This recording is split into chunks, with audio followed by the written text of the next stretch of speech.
Good afternoon, everyone, and welcome to Grafton Minute by Minute, a news magazine that features people and events from all around Grafton. I'm Bob DeToma. My guest in studio today is Jeff Farrell. He's the new Veterans Service Agent for the town of Grafton, amongst others. Welcome. Thank you. Thanks for coming in. It's our pleasure. So you're the Veterans Service Agent or officer. Which one's more accurate? Well, the Veterans Service Officer is the official certification. We have, there's two of us. So my, I think, official title is Director of Veteran Services. And then Ashley, our new veteran agent, but we are both service officers. Okay. And based on the conversation that took place before we went on air, you're a former resident of the town in Natick. Yes. You were in the Marine Corps? Yes. And you were in the National Guard? Correct, yeah. I did 4 years active duty in the Marine Corps in infantry and anti-terrorism security. I was part of a group called the Fleet Anti-Terrorism Security Team. We deployed anywhere fast, yes, first fast. Yep. So anywhere there was a threat of terrorism to a naval installation or State Department building. I went to Bahrain just after 9/11. Didn't really do anything too serious, but we were there if, say, an embassy got into trouble or the platoon I was with when the USS Cole was bombed, they were the platoon that went to Yemen to protect the ship and the investigation. So you weren't deployed on ships? No. Like a fleet marine? We would get, they'd fly us wherever we needed to go as a reaction force. Okay. How long did you serve in the Marines? So 4 years active duty. Okay. Had in my mind to do 20, but it was a struggle to keep in the height and weight standards, and just wanted to come home and get back in. I was an athletic trainer before I went, so I worked at high schools with the sports. I've actually done some per diem work for Grafton High back in the day, but jumped back into my civilian career and then enlisted in the Army National Guard as a medic. Spent a couple years doing that, and then went back to the infantry. So you don't just go and be a medic; you have to be. You have to go through training. I was an EMT, and the athletic training background helped me, knowing the sports injuries and basic orthopedic knowledge. But the EMT was what really allowed me to start working in the Guard as a medic. And how many years in the Guard did you spend? I did 8 total, so 2 between a medical company and then 6 in the infantry, and I deployed to Afghanistan with the Mass Guard for 9 months overseas. Okay. And then Ashley, who's going to be working with you? Yep. She was in the Air Force. She's an Air Force veteran and security forces as well. Okay. So you've got your feet under you now here in the town of Grafton. Yep. And so what have you learned? Anything? Oh, I've learned what a great community it is. There's some very strong veteran organizations that care about veterans in the town.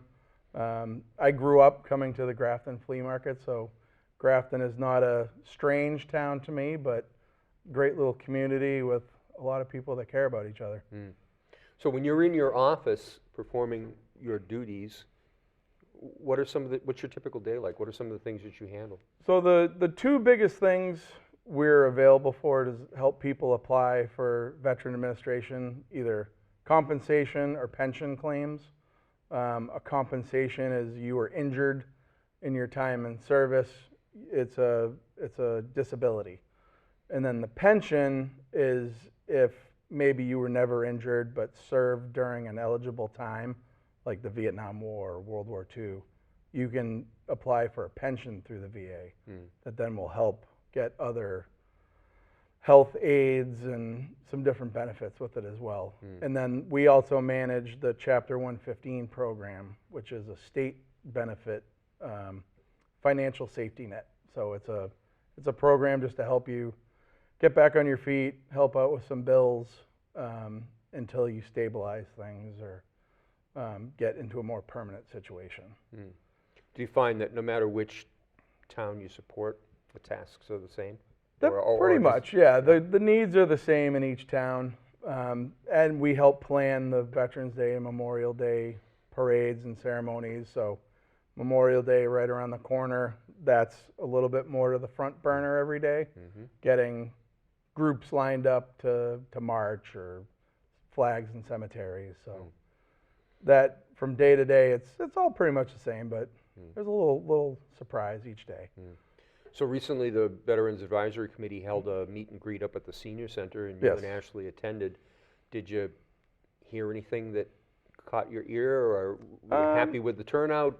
Was there any conversation that you thought was really on point? Or I think and part of my role is to let people know there are benefits available to them. I think there were a few gentlemen who maybe didn't know everything that was available.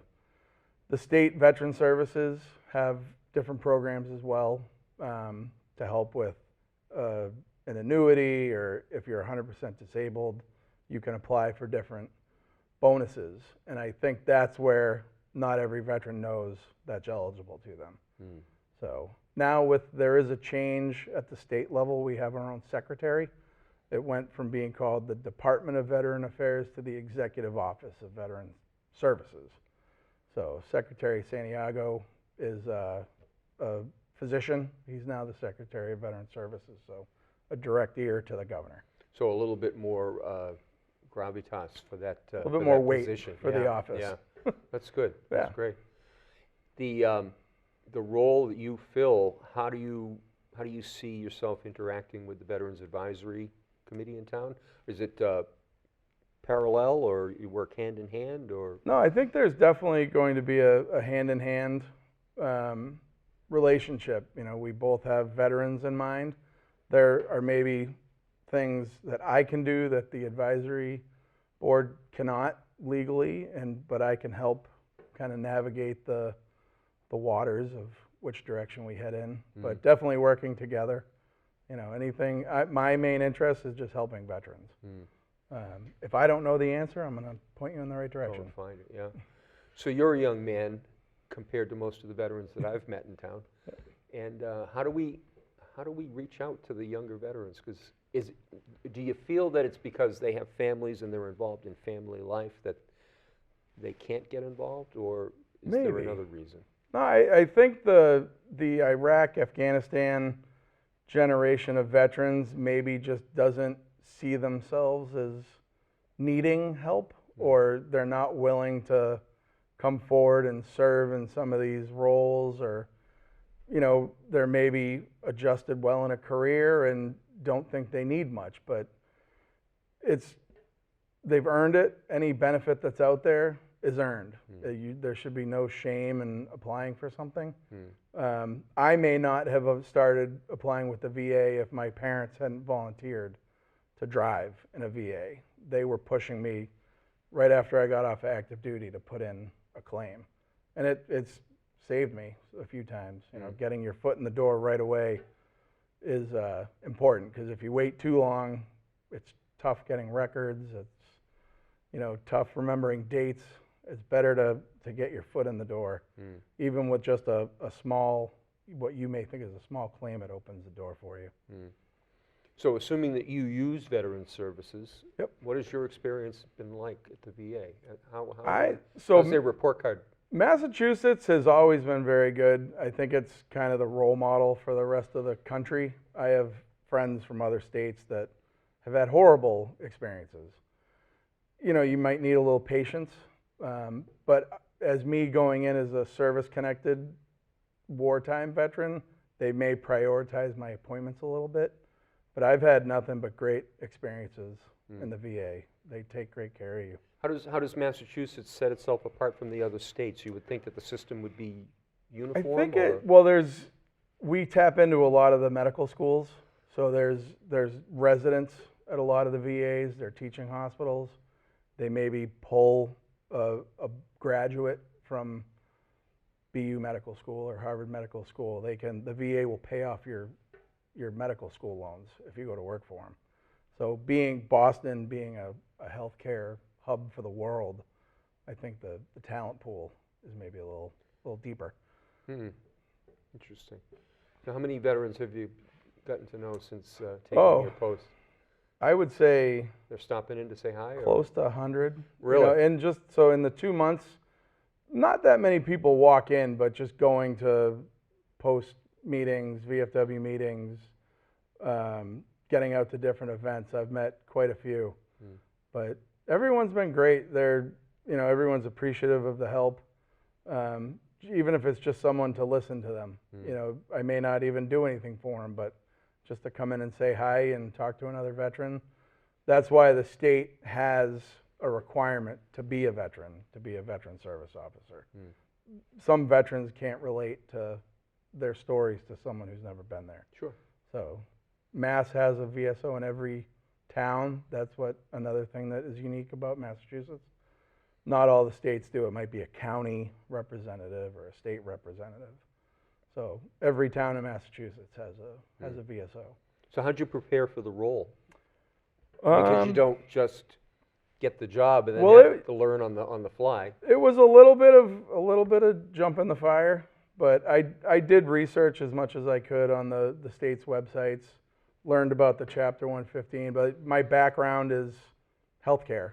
You know, I've never been sending out checks every month. So that, I think if you have the right drive and personality, you can pick up the tasks of the job pretty quickly.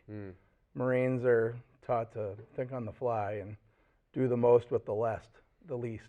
So it wasn't too hard of a transition. Is that still true? The Marines get all the yeah. hand-me-downs? Yep. I lived in an abandoned barracks in Norfolk. 2 other branches had condemned it. The Marines were like, hey, that looks like a good building. Is that right? Yep. Old gear, you know, you're using old equipment, but you just made do. Fascinating. How do veterans that are watching this chat get a hold of you? So my cell phone is the easiest. It's listed on the Central Mass Veteran Service District website. So if you go to just the Grafton website, go to Veteran Services, it'll link you to our site. But it's 774-293-2208.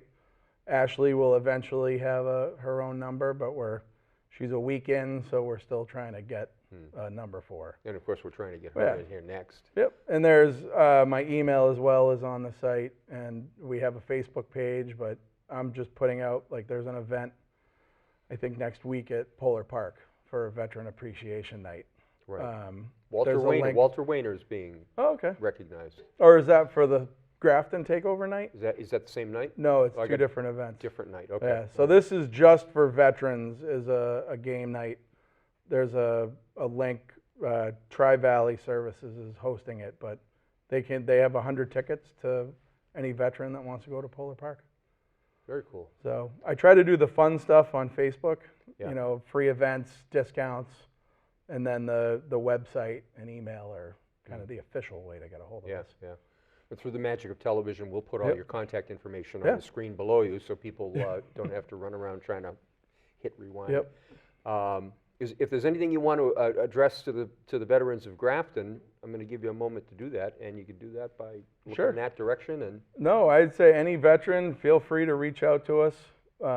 If you need help with whether it's education claims, different times you can pass on your benefits to children. The post 9/11 GI Bill is the most common, but we're here to help you with any claims you might need, get you honored, either through the town or the state level. I'm here to help you, and we want to welcome everyone into the office. Thanks for coming by. Thanks, Bob. Appreciate Thanks for having it. me. Enjoyed the chat. On behalf of all the talented people that work here at Grafton Community Television, thank you for watching Minute by Minute. I'm Bob Tatoma.